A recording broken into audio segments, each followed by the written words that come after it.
McD is all business. I know Mike got my back.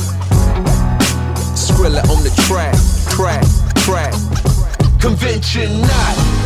What that means is unconventional. Been in the game of you, so comprehend what I'ma give to you. Cause in the instant you can turn your hustle to an institute. I can't stop, I'm on top because I'm conventioNOT. It's for the people like school teachers who think out the closet for causes that do reach us, and spark young engineers who interfere with what society's instilled in here. You keep me grounded, dog, and hold me down like my yogis that's hitting down with dog. Then it's back to business when I'm with my counterparts. No sitting down, so we walking around. Real talk, they talk about us, we the talk of the town. It's our chance, we contrast, but I ask that you pay attention while you listen to this podcast. I'm working with all I got, so when you see me, you know what I'm about. Hey, what's up, everybody? Welcome and thanks so much for joining us. On today's episode of conventioNOT, Ryan and I sit down and chat with Brett M. Cooper. Brett is the president and co-founder of Integris Performance Advisors. He's a best-selling author, and his most recent book, Solving the People Problem, was awarded #1 on Entrepreneur's 2021 must-read list. I could go on and on about this guy's resume. It's really impressive. It's really diverse. As usual, though, Ryan and I wanted to find out what wasn't on paper. I was dying to understand how this kid that grew up in SoCal ended up at NYU studying finance, which led into a pretty successful career in that world. And then he took another significant turn to find himself a little bit closer to where he is today, which is focusing on the softer side of things. Brett is an expert on what I'll call the social skills in the workplace. I think we should all begin to acknowledge the value of those things, and Brett just covers the tip of the iceberg in this episode. He was vulnerable, he was open, he was another great guest on conventioNOT. Sit back, relax, get to know Brett M. Cooper, everybody.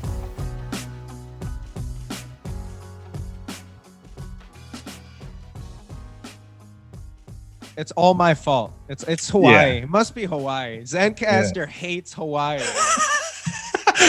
Ryan was just saying it's probably just karma because, you're living out there in Hawaii and living the dream, and it's like, a little gremlin in your microphone. Psychological karma. Right? I'm in Hawaii. What the hell am I doing sitting on my computer recording something anyways?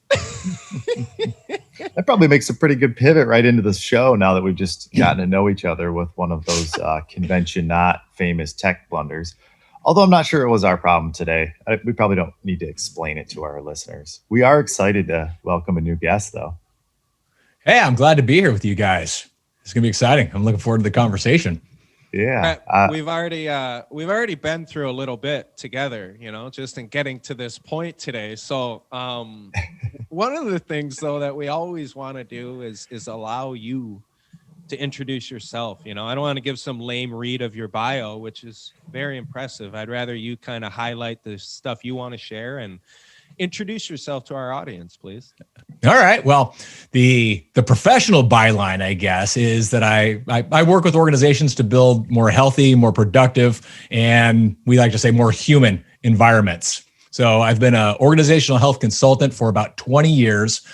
In that time, I've trained and coached literally hundreds of companies, thousands of individual leaders.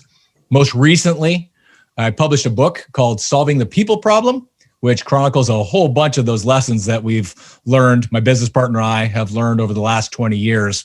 So that would be kind of the professional bio, but that actually seems a little inadequate, shall we say, for the conventioNOT podcast. I know your guys' conversations go much further reaching. So to open up many, many doors for us to see wherever the hell this thing goes, I'll add that I'm a father, I'm a son, I'm a husband, and I'm an avid traveler. And I would assume that my one regret on my deathbed when I get there is likely to be that I didn't get to see enough of the world's most interesting places and cultures. So how about that to set us up? I like it. We're talking about your deathbed. We're talking about traveling. This is a good Where do you want to go? Where do we start? Where do we start? I actually I thumbed through a couple pages of your book the other day because I really identify with what you do a lot of times from a professional perspective. And there's a lot of people who do. I don't want to be, there are a lot of people who are writing books from an organizational inexperience. But it sounds like of the pages I got to digest, there was like legit experience there. And so you're right. That's what ConventioNOT's about. But we also love to give a platform to our creators who come on. That's a big part of if you do come through and you do listen to a lot of the episodes, most of the people, although they may not be or have something that's currently selling or be as popular as a book as yours. And we appreciate you taking some time to come and visit with us while that's happening as part of publishing something like that. You've been through that before a couple times, we know, right? Yeah. And so, where we typically start when we come this way is that we get into a bit of a conversation about like why. And we almost ask everybody that, right? And from your perspective, like, why is it that you want to try to like make people do better? And then why the hell at work? Why not like in life? Right. Well, I'll tell you, I don't think it's an either or, quite honestly. The work that we do really, it's targeted at work largely because organizations are the ones that are investing in their people to teach them skills so that they're more effective, so that they're more productive. We decided not to go down the path of the self-help kind of book route. Although I will tell you, so the name of the book again is Solving the People Problem. And we've already had conversations with some other potential co-authors to turn this into kind of a chicken soup for the soul kind of a series. Right? It's Solving the People Problem. And the one that we have out now is about essential skills for the workplace. But we've already had conversations about solving the people problem for parents, solving the people problem for couples and for teenagers. As a father of a late teen, she's got 1 year left in those teen years. I can tell you that I have regaled her with the same lessons, the same ideas and concepts that are in the book. So the same things that we teach to organizations, big and small, they apply at that individual level. No question. How'd you get started consulting? That's where I want to, that's kind of like what I want to know. Like, was it a easy transition? Did you start through one of the big firms? What is like consulting to you? Well, I have the long form and I have the short form. I'll give you a little bit of both. I'll start with the short form actually of when it got real, and then if you want to talk some of the backstory, we can. But I started in consulting in 2002.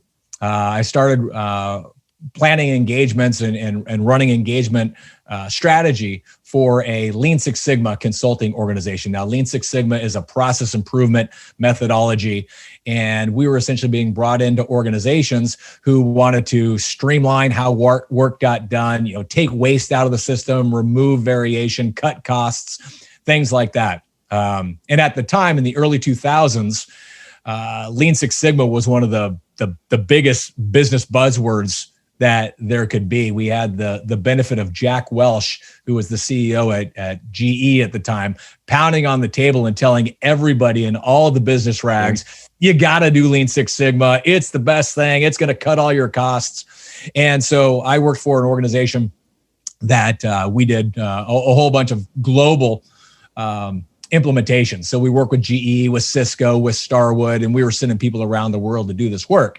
And in my role, when we were working on the strategy of these engagements, I kept having these executives tell me, hey, we want that Lean Six Sigma thinking to permeate the organization so we can change the culture of our organization. We want to create a culture of people that work well together and are problem solvers. And the toolkit of Lean Six Sigma is very technical tools. It's mapping process. It's using statistical analysis to see where's the variation, things like that. And so really powerful tools. And we did some fantastic projects. But one of the things that we recognize, and I say we, my my now business partner was actually one of my consultants at the other organization. But we started to recognize that, that promise or that hope that these executives wanted to change the culture wasn't happening from the tools of Lean Six Sigma. And we started doing a couple of different things with a few clients by focusing a little bit more on leadership behaviors and team dynamics. So we started playing around with some things like personality styles and strengths finders and different leadership kind of concepts. And we really started finding some better results with that. Mm-hmm. And in what ended up being just a brilliant stroke of career luck, probably good for the convention-not story. Brilliant luck is the gentleman who owned the company that I was working for at the time. I went to him and I said, hey, what if we brought more of this kind of thing into what we do? More leadership, more team dynamics, in addition to the Lean Six Sigma tools. And thankfully for me, especially in hindsight, he said, no, we got a good business. Yeah. I'm real happy here. It ain't broke. It ain't broke. And he had a really successful business, and that's great. And that's one of the things that I've learned is so fantastic about being a small business owner is you can do whatever the heck you want, right? It's up to you. But thankfully, he said, no, I don't want to do that. And you guys probably know this. As soon as you get a little bit of a bug, it sits and it festers. And next thing you know, you're like, I'm going to go do this on my own. So left that organization and we launched Integris Performance Advisors in 2011. And at that time, we still started doing the Lean Six Sigma work, but we brought in more of the leadership and the team dynamics. And the rest, as they say, is history. It's been a wild ride over the last 10 years now since I've launched that company. And the results that we're delivering now in the organizational health space versus what we were doing, 10 plus years ago with just Lean Six Sigma, through the roof, because we're actually getting people to interact more effectively, work together more effectively, and also use those powerful tools from the Lean Six Sigma toolbox. I have a question. Yes, sir. I'm going to nerd out. Mike sees that look in my eye, I'm sure. Yeah, Ryan, you cannot ask any questions for the next 10 minutes because I need to bring myself up to speed. All right. So this is to illustrate that I fear no stupid question. All right. I'm going to just be real honest and say I'm following along, but there's some stuff there, Brett, where I don't know what the hell you're talking about. So, all right. First and foremost, are you saying Lean Six Sigma? Sorry. Yes. So bring me up to speed. All right. So it's a methodology that is called lean, like not thick, not lean. Yeah. It's really meant to indicate like waste free. There's not a lot of waste. We're working really lean. And that actually comes out of of Toyota. After World War II, Toyota, when they started doing their manufacturing, they created what they called the Toyota production system, which was essentially a new, very engineering way to look at manufacturing floors. And so they created this process, which is a whole bunch of tools. It's a whole bunch of tools for mapping a process, for identifying what does the customer care about, and then only working on those things. So you're taking that waste out of the system. So that's leaning out the system is what we call it. So at the same time, there was another methodology that was brewing here in America, largely out of Motorola, called Six Sigma, which was another way, an engineering way to look at how do you streamline process. But whereas Lean out of Toyota was looking at how do we take waste out of the system and streamline it, Six Sigma Motorola engineers were looking at it to say, how do we reduce the variation in what we output? So they were looking at things in a very statistical way. So they were measuring all of their process standard deviations. And it turns out, so the name Six Sigma, so the number 6, and the Greek letter sigma, put that together. Essentially, sigma is the Greek letter sigma is the sign for standard deviation. So what Six Sigma is saying is that we want the variation of our processes to be within 6 standard deviations. So that's essentially 5 nines. 99.999% accurate. Now that's a theoretical, right? Most processes don't get to that. Yeah, but it's a theoretical. So that's the combination. That's the Lean Six Sigma. So in the early 2000s, those two methodologies kind of came together because there's good tools in both of them. And so now most people just call it, it's Lean Six Sigma. And it kind of includes all those tools. Okay. Thank you. So yeah, absolutely. That parlays very well into my and I'm not going to talk about me for more than 10 seconds here, but the bottom line is, hey, it's your show, man. You can talk about you. No, that's not the goal, though. That's not the goal, Brett. Our show is selfishly so I can be educated, like I am right now. So to be honest, though, man, like I have only worked for one real large company, and by real large, I mean we had maybe like 100 people on staff. So okay. I feel like a lot of maybe some of the things you're talking about that Ryan relates so much with is that he's been a part of more what I'll just generically call corporations, bigger companies that seem to, when I worked at that company, when we were 30 people, we weren't initiating things like, I don't want to misphrase what your consulting is doing. It seems like a very, very high end HR. Like, again, I know that's misphrasing and that's trivializing how complicated it probably is, but I'm just using my own limited personal experience. And I remember the iterations of like HR staffs that we had. And it wasn't until we were about 60, 70 where they started really caring about like these things, right? Like there's a threshold, right? Until you bring in a Brett Cooper and, his team, I would think, and I'm not necessarily asking that question. I'm being presumptuous there, but that's is this guy staffing? Is he hiring? Or is he just like, no, man, you got your team. We're here to make everyone better, like in maybe some of the subjective and objective ways. Like, am I misunderstanding? Yeah, no. Well, so with the Lean Six Sigma, a lot of the kind of engagements that I used to do back before I started my company, Integris, really was that big corporate, multinational, because what happens is when you start to have hundreds, if not thousands of employees, if you have everybody doing work, the same tasks, but they're doing it all different ways, that's a really bad way to run a big corporation, right? In a corporation, you essentially want to train everybody in your organization that this is the best way to do it. And we figure out how the best way to do it. And then we share that with everybody. Sure. And so a lot of those previous big Lean Six Sigma kind of engagements really was that, because the idea around it is let's define how the process should work.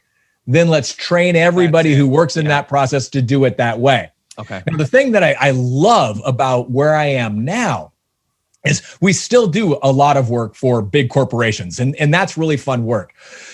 But some of the other work that we do, which is perhaps even more personally engaging, is working with small companies, anything between 50 and 300 companies, working with nonprofits, working with government agencies, even cities and county agencies. And these are, I'm finding exactly what we're having this conversation right now. A lot of folks that are in small business, in nonprofits, in government, they've never been exposed to this kind of stuff because they don't have the MBA, HR people running their corporate, people development programs. Exactly. And so with a lot of the work that we've done to market, and this actually gets into why we wrote the book. So Ryan, you kind of asked a question there. I'm bringing you back into the conversation a little bit, but you asked a question around, hey, why do I do this? And why did I decide to write a book and things like that? But we recognize that there is so much of what we do now, especially going past the formality of Lean Six Sigma and getting more into the how do we get people to work more effectively together, more of the team dynamics, more of the leadership, more of the communication kind of things, which I'd love to get more into. Those kinds of things, my business partner, Evans, and I recognize, hey, if we write a book, we can get that out to a whole lot more people. So rather than just working with Fortune 100 type companies, we can work with the San Diego Humane Society, who is one of our big clients, or Charlotte Humane Society. I think Charlotte Humane Society has less than 100 people that work for it. And we're doing all kinds of work for them, helping them really understand each other, because so much of the work that we do now, we recognize that if we can help people understand how they communicate and understand how to communicate better with other people, a lot of the hard skills that we used to teach or still do teach in that formality of Lean Six Sigma, if people work well together and communicate better, they don't need a lot of that other formality, quite honestly.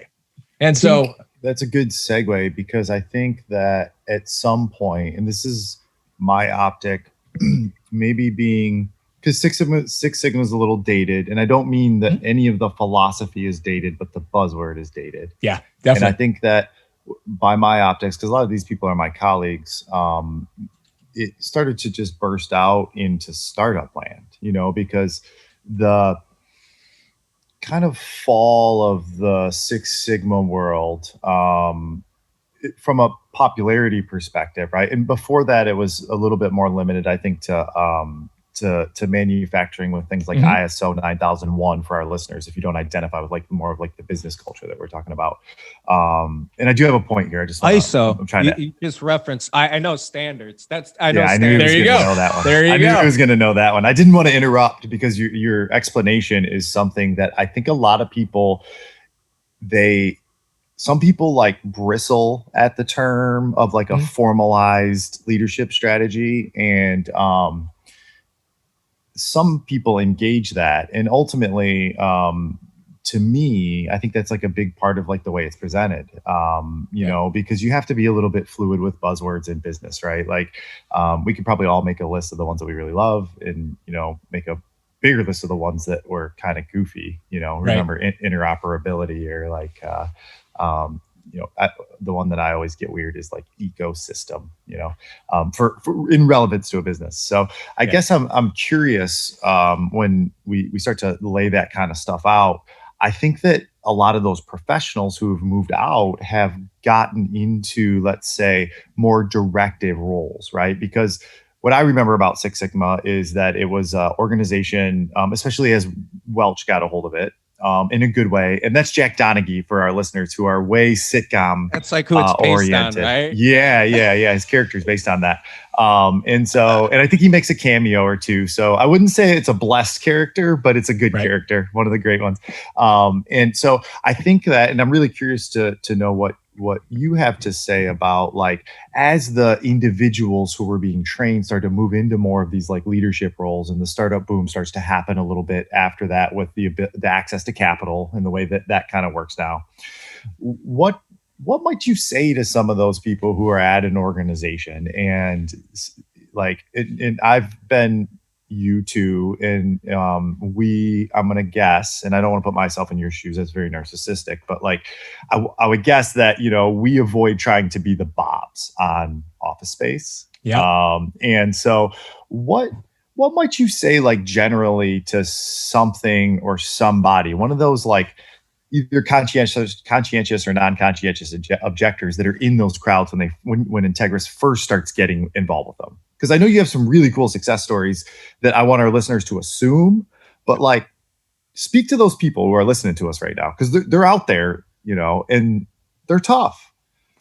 Yeah, no, I agree with you that that a lot of the goodness of tools gets hammered by the buzzwords of things. So this is what I would say is that when we start talking to a new organization now, we open up with effective leadership, good team dynamics, and generally, how does the entire workforce communicate more effectively? And I would argue that even the statistical tools that an engineer can use to measure a process, that's just a tool to help people work more effectively together.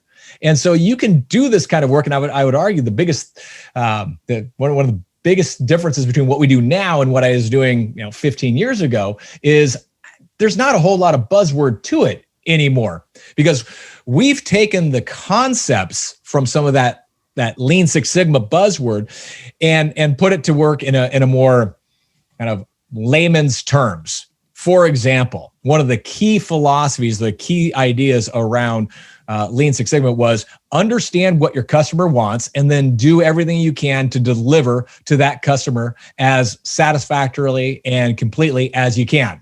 That's a whole lot easier to say, right? It's like, hey, understand what your customer wants and deliver that. And right, duh. And we actually take that philosophy and apply it to the inner workings of a company, right? We say, hey, if you are a leader, leadership is ultimately about a relationship. It's your relationship with the people that you're working with. So you need to understand the people on your team as individuals and understand what they want out of the leadership relationship. So, I mean, obviously the leader is the one who needs to set the tone and things like that.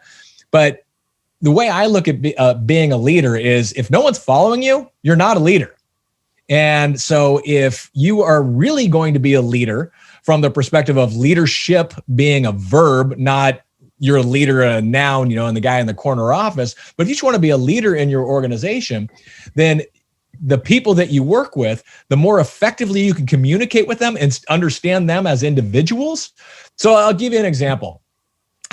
We worked with a couple of folks. There was 2 people in this organization. One of them was named Kevin. One of them was named Emily. Emily was this outgoing. She was in sales. She was gregarious. She was very fast paced and, very, very friendly and just loved to talk. Kevin was in accounting and much more reserved guy.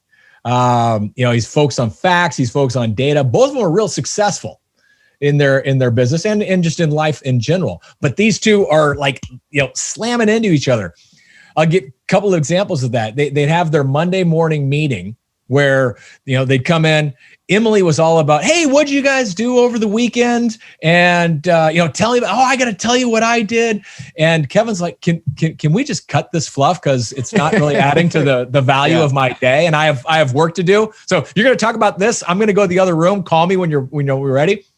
And so that's one example of the people problem that we talk about. Yeah. Right. Emily and Kevin. That's tenuous.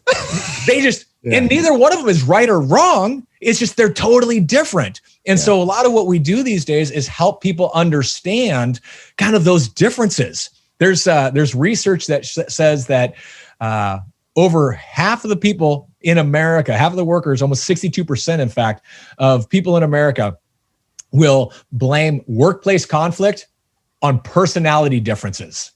And so we work a ton with these ideas of, okay, if you're Kevin and Emily, let's not look at that as a place for workplace conflict. Let's look at that as a place for workplace collaboration, because Emily is going to need Kevin's focus on facts and on data and on getting it right, because she's likely to skip some of the small details because that's her focus.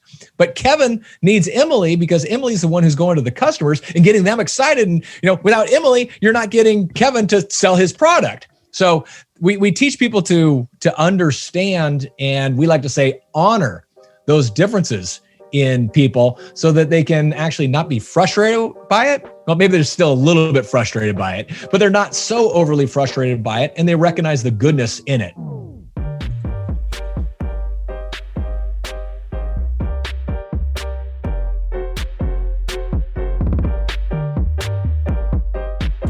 What's up, y'all? It's Mike from the show. Are you one of those people that just hits play, listens, and then moves on to the next thing? It's totally cool, because I'm one of those people too.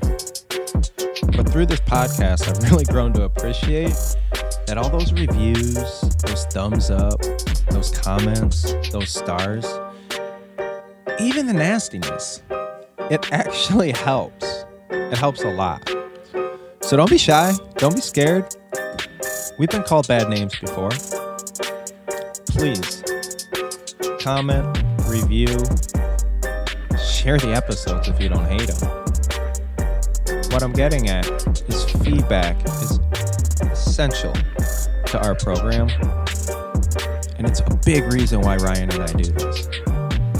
Not forcing you, just saying. It's out there. Hit that button. Thanks, y'all.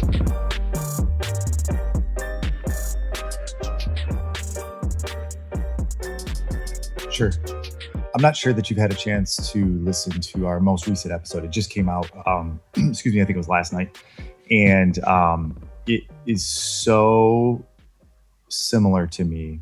And the person who we're interviewing is quite a unique character. His name is Neil. And turns out that he was a member of a famous band that came out, 20 minutes into the podcast. He's the drummer, right?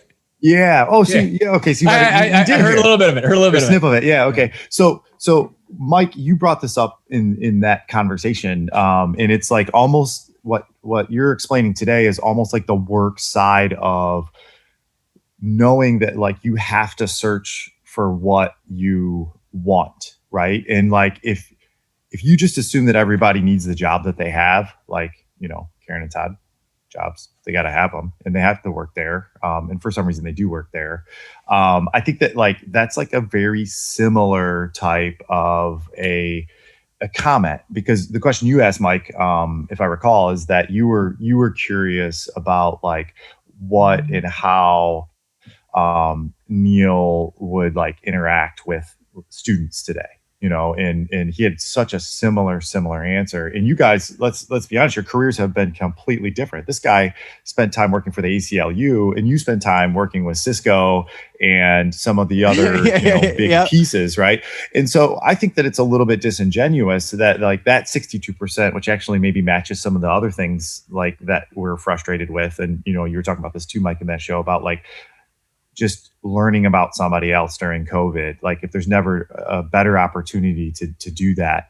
And so I think that like, that's almost like a number. If you're sitting and listening to this and you identify with like that very artistic, creative guy, or you are identified like me with you, Brett, I think that it's something that like you have to take a look at, that it's tolerance that's missing. And it's like the situation as a leader, if we take it back to, those couple pages that you were talking about. Well, I guess that's really the fundamental of your book. I shouldn't limit it to the couple pages there.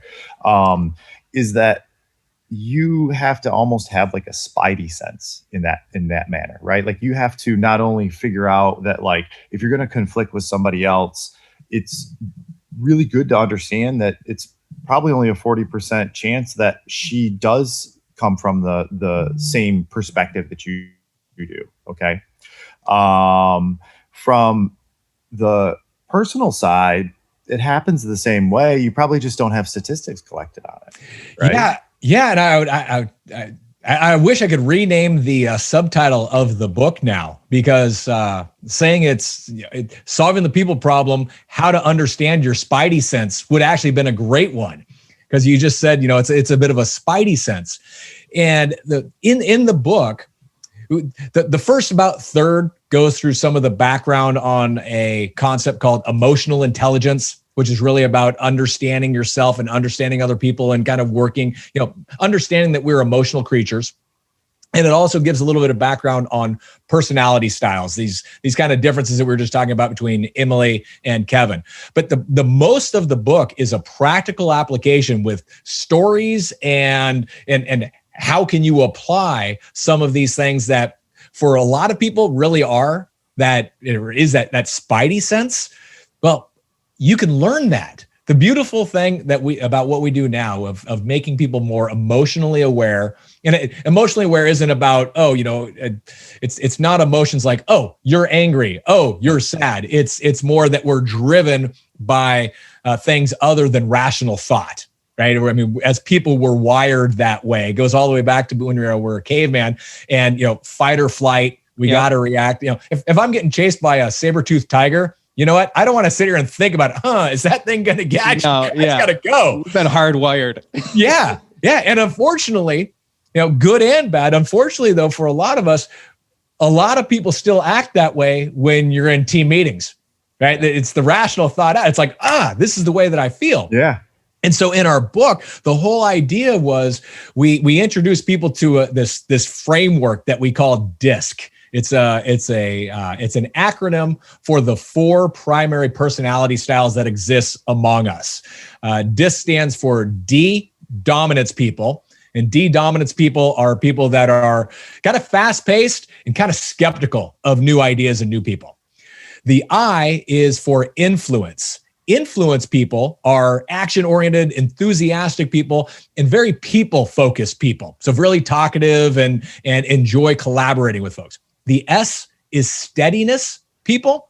Steadiness people are also people-focused, but they're more reserved. So they, rather than wanting to be in the spotlight, they're more behind the scenes and look at supporting other people.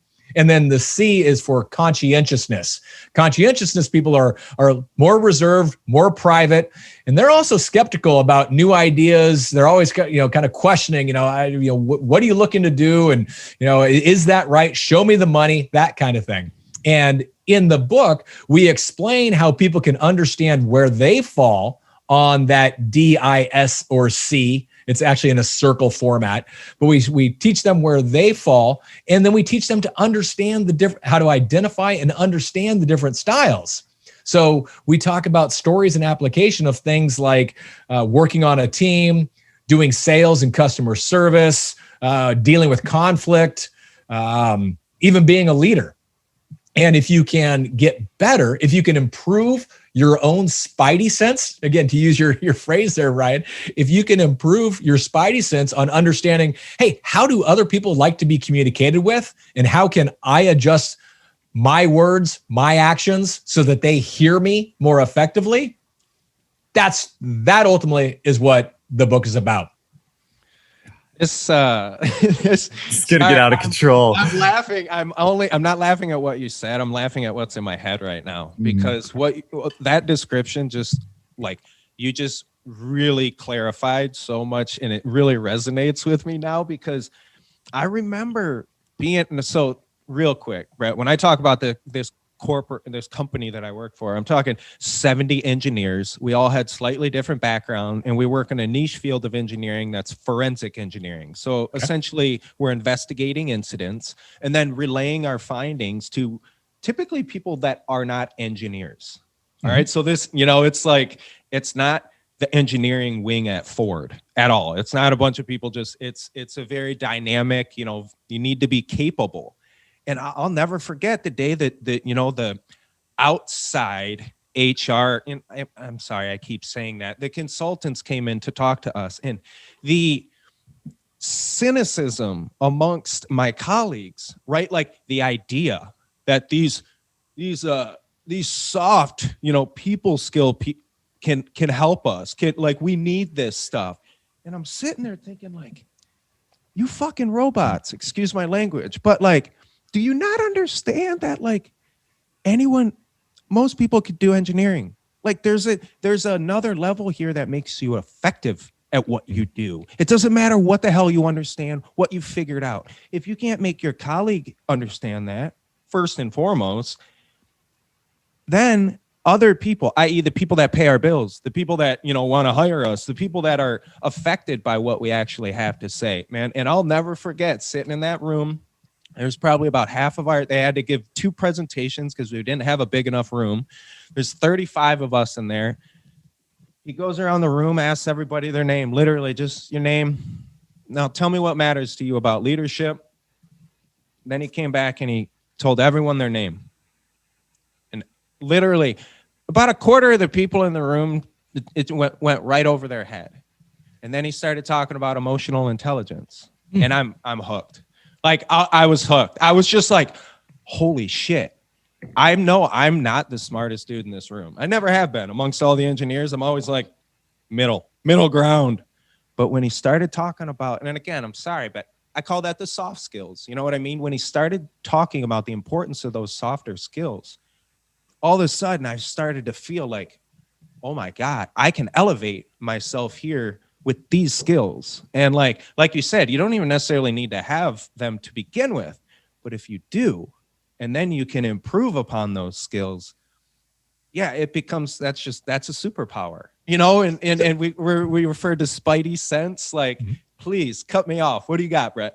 Just supporting exactly what you're saying, Mike. There's research out there that says that emotional intelligence is responsible for up to 60% of people's professional success. And when you compare that to general intelligence or even technical skills, it's twice as effective at helping you be successful, especially as a leader. And, it's the term soft skills, it's demeaning, right? It almost is. It almost is. Their name. It should be like crucial skills or something. Well, I think we couldn't connect it to ROI. Let's just be real about it, right? Like we couldn't connect it to ROI, so we start to disregard it. We do this with like math as compared to art too, right? We just it doesn't have a finite answer, but it does have a very maybe an infinite value. It does. Like when you look at measurements around how engaged people are at work, organizations that have their people say, yep, I'm really engaged, they get a whole lot more productivity out of people, which means they get better customer service. Usually means they perform better financially. So we have enough data now that can connect the dots between this, what we used to call soft skills, sometimes still do. We like to refer to them as social skills now. Yeah. One thing that is fantastic for me anyway about my journey.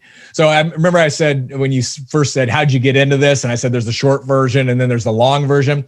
Well, if I go to the long version for just a second, I started off in finance. I was a stockbroker guy just out of undergrad, decided I wanted to go into more kind of corporate finance. I went and got an MBA from NYU, which was the number 3 finance school in the world at the time. I don't know how they let a kid from San Diego in, but that's probably a different story. It's a demographic allowance, they had to get probably somebody from Southern California. It was a zip code thing. That's right. We need some kid who grew up in the sun. Get him out here. So I was a finance guy, and then as you guys know, I got into the process improvement, the Lean Six Sigma, which is kind of an engineering mindset. So by the time that I got into the leadership and team development space, I got into it recognizing this is exactly what we need to drive an effective and productive organization. Whereas a lot of people that do leadership and team development and can be very, very good at it, they get into it when they are, just out of undergrad, and they kind of take that HR track the whole time, which, may or may not be perfectly accurate, but a lot of people that start in HR and go all the way in HR, tend to focus more on that, it's about the people side than it's about the results side. And so there's a lot of conflict in a lot of organizations between HR and engineering. Now, ultimately, they both want the same thing. They both want the organization to be successful. But because the engineers tend to be more of, quite honestly, that skeptical kind of personality style, just because that's how they're wired. And HR people tend to be that more accepting. The HR saying, this is going to be good for the people. And then the engineers are saying, well, how does it affect the bottom line? And bottom line is, the answer is yes, it's good for people and it's good for the bottom line.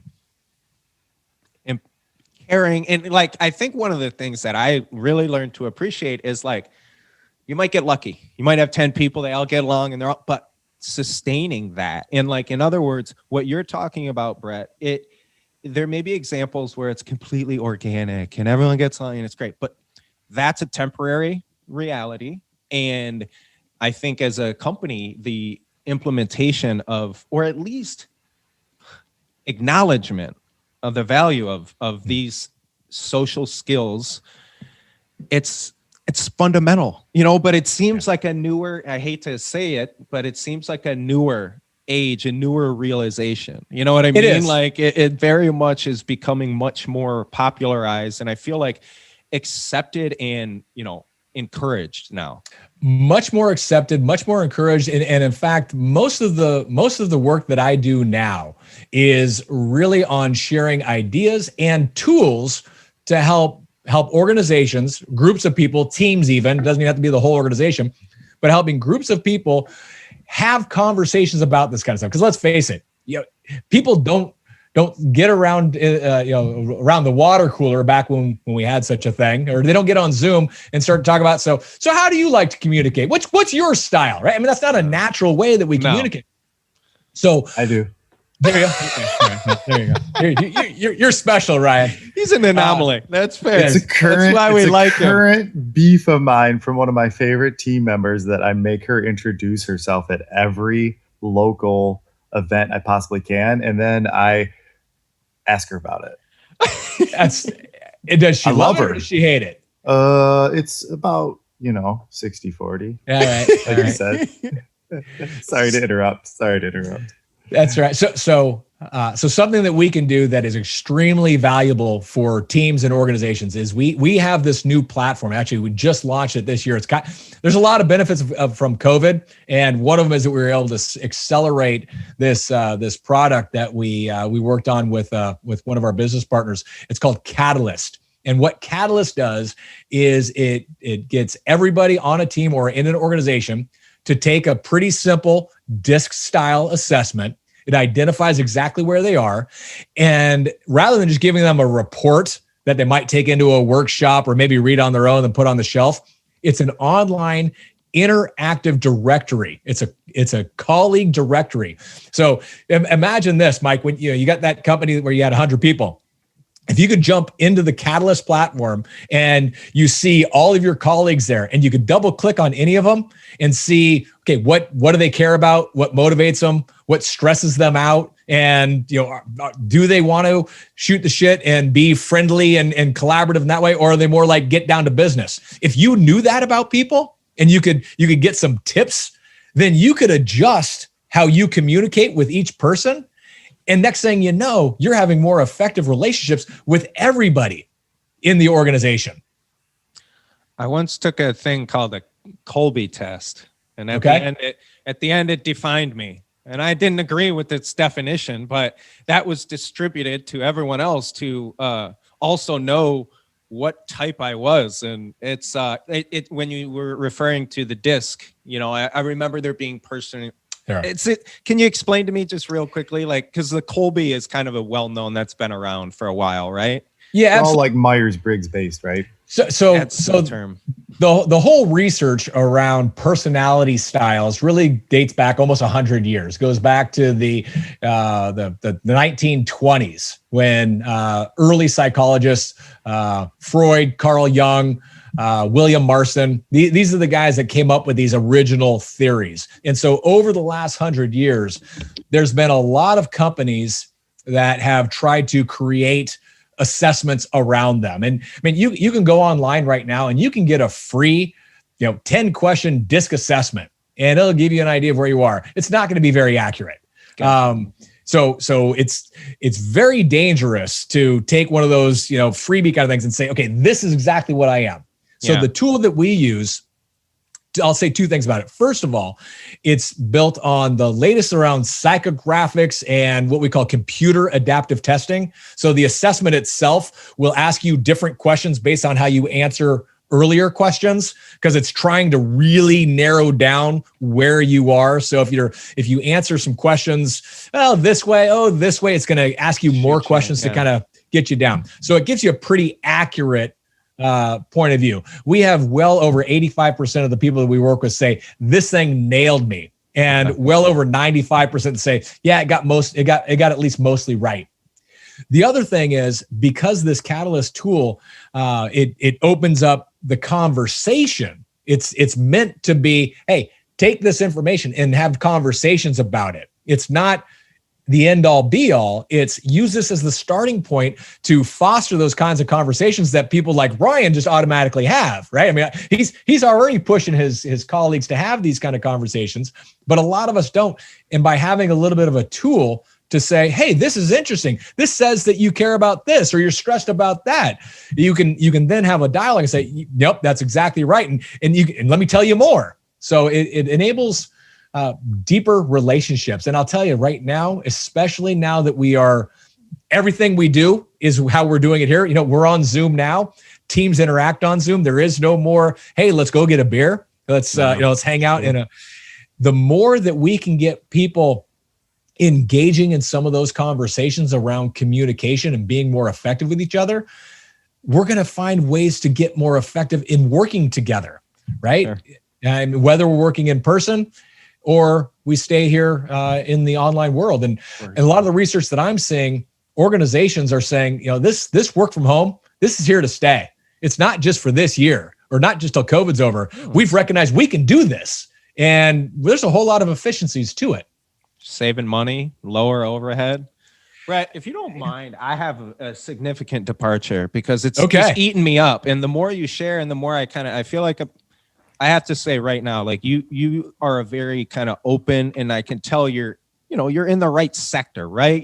If you're going to go in and tell people, I want to get to know more about you, you seem pretty comfortable sharing about yourself and your experience. And there's a couple not red flags, but outliers here, right? So I'm imagining a kid who grows up in San Diego. I lived in San Diego for a little bit. I don't know if you know Normal Heights, but my buddy sent me, listen to this, sorry, bad departure. My buddy sent me a copy of the lease yesterday that we signed 20 years ago for $650 a month for a 2-bedroom, 2-bath spot in San Diego. $650 a month. All right. Anyway, so that was, I can imagine what it was like growing up in San Diego. All right. Well, I grew up in Huntington Beach. I went to college down in San Diego, and I lived in South Mission Beach. Gotcha. All right. Yeah. So that even raises more questions. No, seriously, what the hell happened? So you go from that, not just where you were, but there's a little bit of a lifestyle associated with being in that part of the state and, Mission Beach, to NYU to get real serious and study something, to study finance. And then now you find yourself where you are. I feel like the circle is almost complete, but I can't help but ask a little bit about your family and your kind of personal background.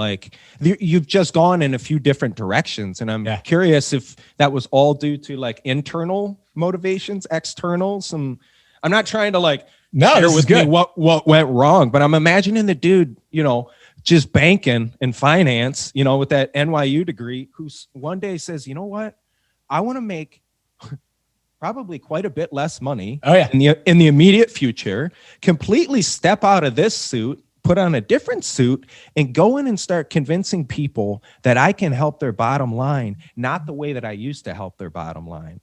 Dude, I know that was a really wide ranging. Any of the 30 questions I just asked you, if you're comfortable touching on them, I'm just curious. I can actually point to an event that is the most important thing that has happened to me in my lifetime that I think largely answers your question. And that event is this.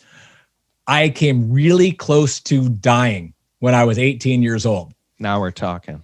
I was in a coma for a week on full life support. My parents were alerted, and they actually came out. This was in Colorado, and they were told that there's a really good chance that he is not going to wake up for this. And if he does wake up from this, he's probably going to be severely mentally challenged.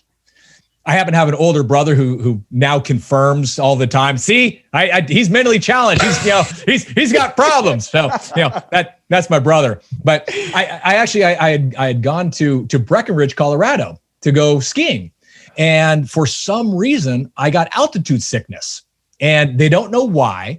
And at that time I was with my 17 and 18-year-old buddies. So when we woke up in the morning, they woke in the morning, and they're like, "Okay, we're going boarding. See ya, we're going skiing." And I was kind of out of it at that time. I was already slipping into my coma, but no one knew it. They thought I was just being a jerk, which sometimes I was back at that age. And they decided, screw it, we're going skiing. They left me there all day long. They came back home. Thankfully, they came home before they hit the bars. They came back home, and I'm still laid out. And so they jokingly called the paramedics. Paramedics came up, and they recognized, okay, he has pulmonary edema, and my lungs were filling up with fluid. So we got to get him off the mountain. So they put me in an ambulance, took me down to Denver, got me in the hospital, where they started running some other tests on me, and realized that I also had cerebral edema. And so my brain is swelling. And so within a couple of hours of being in Denver, I'm on full life support. And I was in that state. I was on full life support for 3.5 days. I was in a comatose state for almost 6 days. I was in ICU for 10 days. I went in at 185. 2 weeks later, I came out at 160. Oh man! So I can tell you a lot more details of the recovery and all that kind of stuff. But the reason I bring that up, Mike, the question that you asked of what happened. That experience really gave me a life philosophy. And so my life philosophy that I really gained then, and I still live to this day, is you got to both live for today while preparing for tomorrow, because you never know when it's going to end. So, but it might be here for a long, long time, right? You might live to a ripe old age. I just heard that somebody had a 117-year-old birthday, and she was the second oldest woman in the world right now last week. Wow. So, that'd be great. But so when I got to NYU and I was going down the path of, being the Wall Street guy, I got to know a bunch of the folks that were working on Wall Street. I got to understand what that lifestyle was really about. And because of that near-death experience and my philosophy of living for today while preparing for tomorrow, I thought, okay, this is a 10-year program to prepare for tomorrow in a really great way, right? I'd be making, at least $1 million a year after a couple of years. But I was missing out on what I defined as that live for today. I mentioned in the opening that I'm an avid traveler. Yeah. Right. I love to travel. I love to get out and see the world. And I was like, I'm not going to be able to do that with that path that I was on. So that triggered me. So, and I think that philosophy really has carried me over in that I do have a tendency to always be evaluating what it is I'm doing and asking myself, is this productive? If it's not productive, I ask, am I having fun?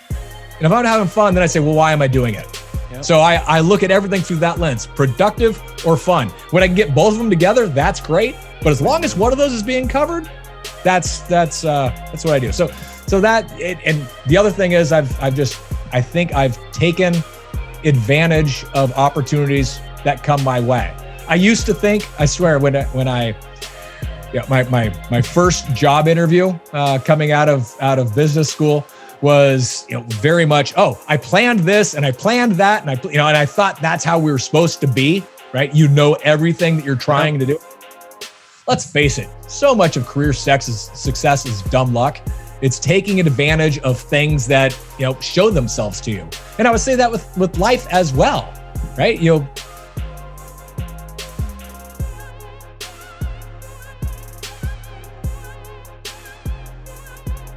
Hey, we're taking a little bit of a break. I really wanted to give a shout out if you're listening today for the first time, because first of all, we appreciate you making it this far in the episode. But secondarily, I want to remind you that there are a ton of other episodes just like this one that deal with some pretty cool subjects. So it's hard for me to give an example one by one as to what you might like. But if you scroll down the other episodes that are available under our page, conventioNOT, you'll see them. Check out those intros. Subscribe if you like it. You're picking up what I'm putting down. Back to the episode.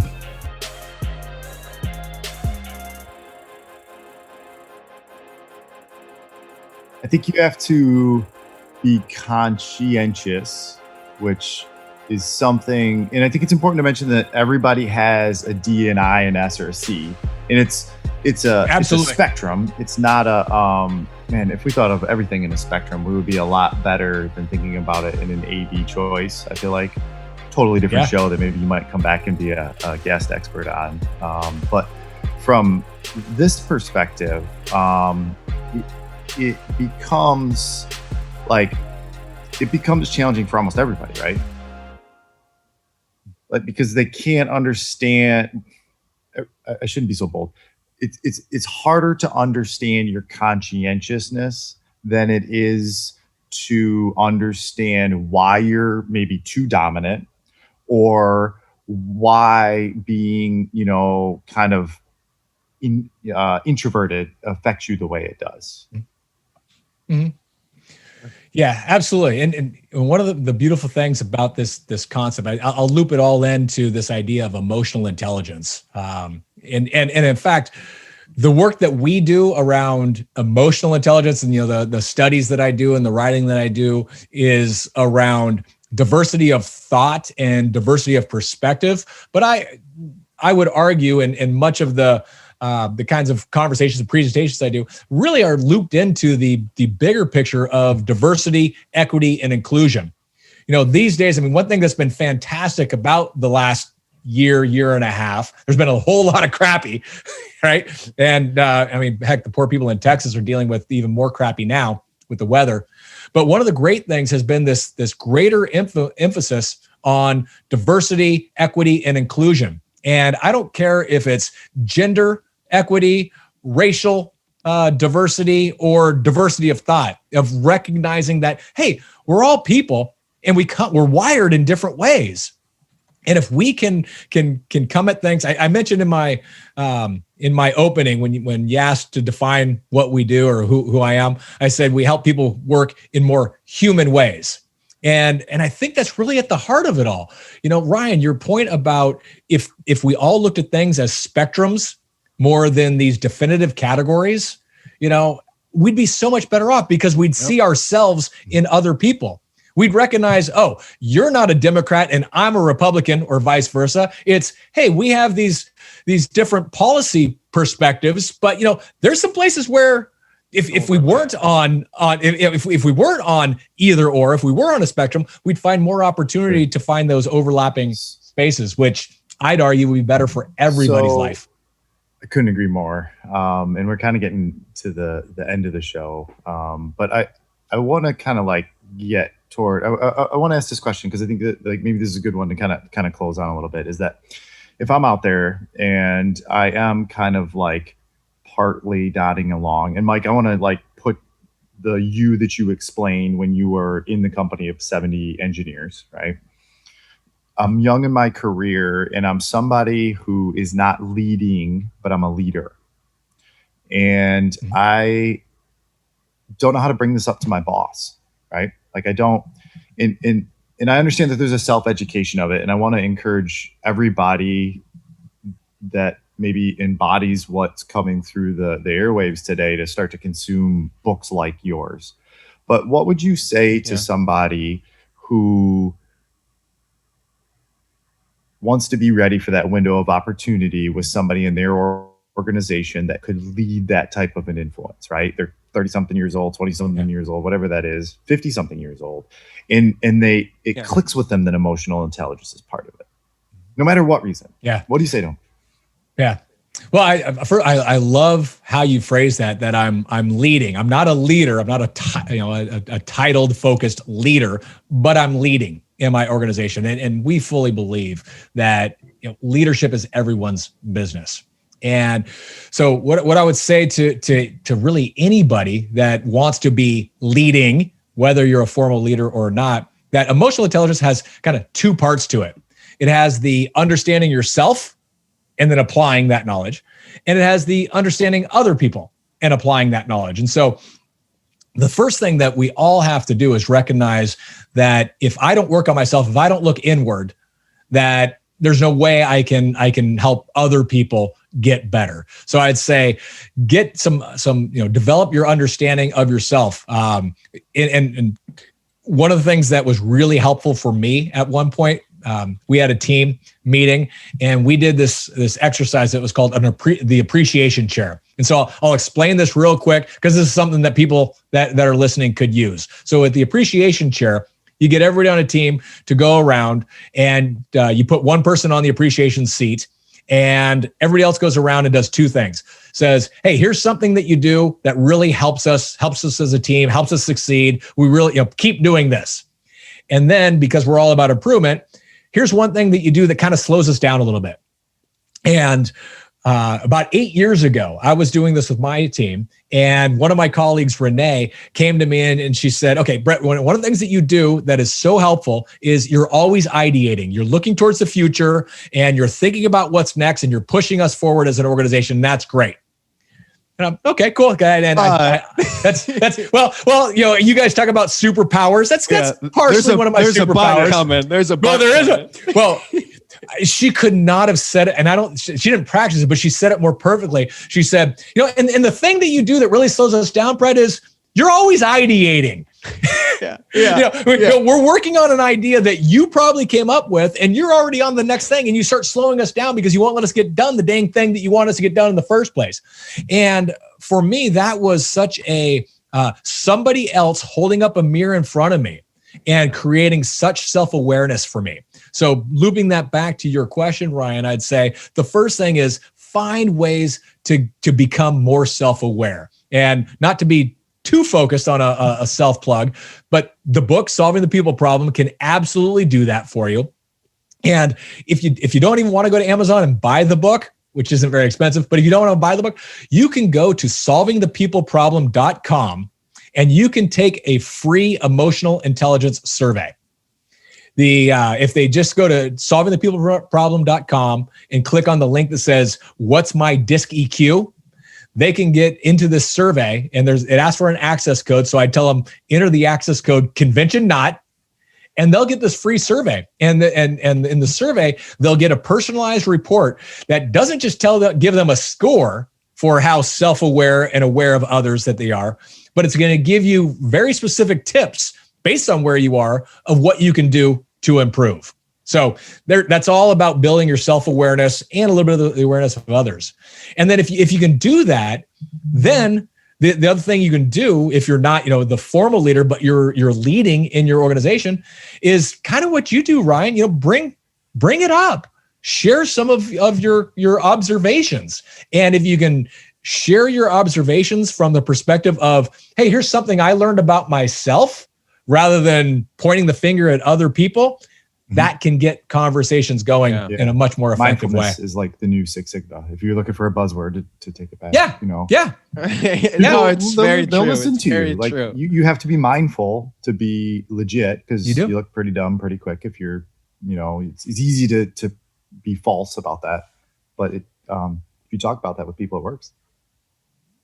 Yeah, the book, when we were writing, when Evans and I decided to write it, and Evans is my business partner. Like I said, we go back almost 20 years. When we decided to write this book, it was with a lot of what you were just talking about in mind, Brian. If we can write a book that is a practical insights, here's some tips, some guidance, along with a whole bunch of stories. I mean, one of the most fun things about writing the book was we went out to pretty much everybody we knew and said, hey, tell us your stories about your emotional intelligence. Successful ones and not so successful ones. Yeah. Those ones are more productive. Oh my gosh. And a lot of the stories did tie to work that we've done or clients that we worked with, things like that. But some of them had nothing to do with us, but they're in the book. And the book is really written for anyone who wants to be a leader, formal title or otherwise. And it's meant to be practical guidance. You read the book, your emotional intelligence is going to go up. You share the book with others, and you start having some conversations about some of the at the end of every chapter, we say, here's some perspective from a D's perspective, an I's perspective, an S perspective, and a C perspective. You have some conversations about that. You're going to start to get other people's emotional intelligence to go up. And next thing you know, you're going to have more productivity. You're going to have more fun at work. And as we opened up with, you're going to start to have more fun in life, because let's face it, we spend most of our time at work. And if your work sucks, you're going to go home, you're going to yell at your kids, you're going to yell at your spouse, you're going to kick your dog. If you're happy at work, right, you come home and you're like Mike, just living the dream in Hawaii. And, if you want to, at least inside your mind, be living the dream, living in Hawaii, increase your emotional intelligence. On that note, Brett, I'm going to ask you to take your work hat off. What's your next trip? Yeah. I know it's hard to plan anything nowadays, bro, but how are you? How is your emotion right now? Because I know your biggest hobby has been ripped away from you, or at least severely limited. And I know I just took it in another direction, but you got severely limited. However, I do have a trip in mind, and I'm taking this whole COVID thing really, really seriously. Good. But I also recognize that with masking up, with being proactively distanced with people, doing a lot of safety things, you can still get out there and do some stuff. And so my daughter, I mentioned that I have a teen. Actually, I have two daughters. But one of them is about to go off in the fall to University of Wisconsin. She's going to be a Badger. So she's moving from California to, cold Madison. Does she know? Well, she's actually going to Chicago tomorrow morning to see the campus for the first time. And it's like -1. Like, have fun with that. Oh, yeah. We'll see if she's still going to Wisconsin by tomorrow night. Right. But you ask about the trip. So my one daughter who's going to Wisconsin, she is very into volunteering. And so she is signed up for a volunteer program in Portugal. And it's a volunteer program about ocean conservation. And it's she's going to be working with the local communities and scuba diving every day. We got certified. I got her certified a couple of years ago. And so, yeah, I'm going to be the chaperone, at least to get her over there. We're going to go a week in advance, and she's going to, we're going to do our travel around, and then she's going to do her thing, and I'm going to go do my thing. Oh my God, that sounds amazing. How long? How far until that is?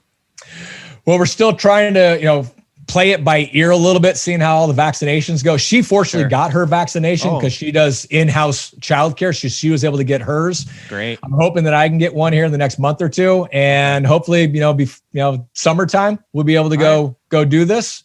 And I'll tell you another show, but one of the most fun ways that I've traveled is with my daughter. And what we do is we put a bunch of stuff in a backpack. We get a flight into somewhere and a flight out of somewhere that we can get to over land, and we go and we figure it out. Our last one was to Indonesia. We flew into Jakarta.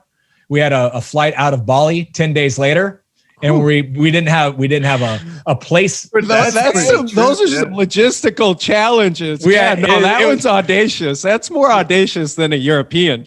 Yeah, no, it's get on the ground and figure it out. I like that. That's really funny, and that kind of. Sorry, Brett, to step back into your shoes, but I feel like you just told me everything I need to know about your personality, right? Like, I'm sorry, and I tell you what, when I took that test 15 years ago, I bet if I looked at the results now, it'd be like, oh shit, I grew into this person. Because, I was a risk taker. I was, a little bit more of, I should say, less of a planner than some of my colleagues. And yeah, just like you just described, I just was going to move to Hawaii. I didn't know what the hell I was going to do out here. And I mean, I don't know, 6 years later, my head's above water and I'm still smiling. So yeah, like your trip, like your destination without an exact path. I love it. I really do. Yeah. Well, you're looking happy. I can see outside your window there. The sun is shining. So hey, you're doing something right. I have my whole setup here. I wish I could turn the camera around for you bastards. In Detroit? How's Detroit looking, right? Remember, this is my first winter back. It's what your daughter's going to be experiencing next week. Yeah. But it's legit blizzard condition right now. Yeah. Yeah. Dude, I'm sorry. It's just, I was not ready for it. It's harder, Brett, when you get hired and you got to go to Detroit in February, and I'm not picking on Detroit, you got to go to Chicago in February.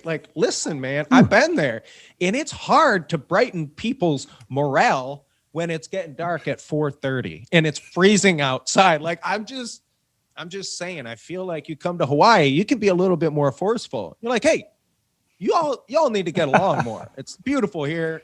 Start smiling. You got plenty to be happy about. You're all here. Y'all got jobs. Come on. I actually gave a presentation at a conference just before COVID struck last February, and it was on President's Day weekend. And my daughter and I had a trip planned to go for President's Day weekend up to Fairbanks, Alaska. We went up there for the weekend. We were trying to see the Northern Lights. Unfortunately, it was snowing, but that's a different story. But in Minneapolis, it was colder. I had to get out of the cold of Minneapolis. I went to Fairbanks, Alaska, where it was warmer. So I don't know what the heck's going on in Minneapolis and Chicago and now Madison, Wisconsin. I was there last week. I was some tough weather last week. And it's so cold to imagine that I took a walk around the hotel just to experience it, right? And we're on University of Minnesota campus, and so your tears freeze to your eyelids, if you can imagine that. That's how cold it is, And it's I think it was -10 that day, and there's a big difference there between 32 or 42, whatever, your region of the country that you're in, that you're used to, and that. So, Can I tell you one more thing, funny man. story? One more thing. Yeah. Okay, yeah. This second. is great. This is great. I hate to rush us off, but go ahead. So I realized when I went to New York to go to school, that helped me recognize why everybody else in the country thinks Californians are such wimps. So I was there for a winter. I came back home. It was my second winter. I came home for Christmas, and the guy who was on ABC local news actually used the term, prepare people, tonight it's going to get bone chilling. It was getting 58 degrees. Bone chilling. Context is everything, right? Everything is relative. Absolutely. Oh man, this has been an Absolutely. awesome show. I'm sad that we have to bring it to a close, at least for like your introductory episode. Anyway, Just for now. Before we do that, though, This has been fun. a couple things. One, you've done a great job giving the book a shout out, but please do that again. But if I'm not ready to buy the book, but I want to follow either it be your the business or you personally, how do I do that? What are the platforms you're on, and how do I find you? Yeah, the best way is actually LinkedIn. So that's my social media go-to, and we're posting information all the time, doing research and new articles, and posting our podcasts, things like that. So if you go to LinkedIn, I'm actually Brett M. Cooper. So I'd love to have people connect with me on LinkedIn. And if you want to just learn more about the book, go to the website of the book, which is solvingthepeopleproblem.com. And that's where they can click on the What's My Disc EQ link and take the emotional intelligence survey with the access code conventioNOT. And there's also some other information on there, some other videos and other articles that people might find interesting if they like some of the things that we've been talking about. Thanks. So who's Sophia? I want to give a shout out to Sophia, who did an incredible job of following up. Is it part of the family? So Sophia is my media communications manager, and also my daughter. So she's the world traveler. She's right here. Yeah, Nice. So here you go. There's my Okay. family. So this is Sophia. This is my other daughter, Olivia, and that's Maxine right there in the middle. Nice. I'm excited to see what those young women do to this world, do with this world, and do for this world. Just with this like short experience we've had today. This is great. This is enlightening. I really appreciate it. Thanks, Brett. I've really enjoyed it. Thanks, We're at guys. conventioNOT_podcast. We advertise the show by doing a podcast. So if you haven't subscribed yet, make sure you do. If you're from Brett's camp, listen to a couple other episodes. There's some other stories that are just like this. And it's about perseverance and approach. I'd be willing to bet that in any of those 60 some episodes, you find somebody who you identify with. And so thanks for giving us a chance to identify with you today. It's been really cool. Thanks. Great to meet you, Brett. Thank you. Yeah, Honestly, it was really fun to hear. Who needs to follow a straight line? This jagged journey it's gotten you here today. That big old smile on your face. So thank you for sharing with us, Brett. It's really awesome. Gotta enjoy the journey along the way, guys. Amen. What's the take me away? Live for today while preparing for tomorrow. Brett There you Cooper. go.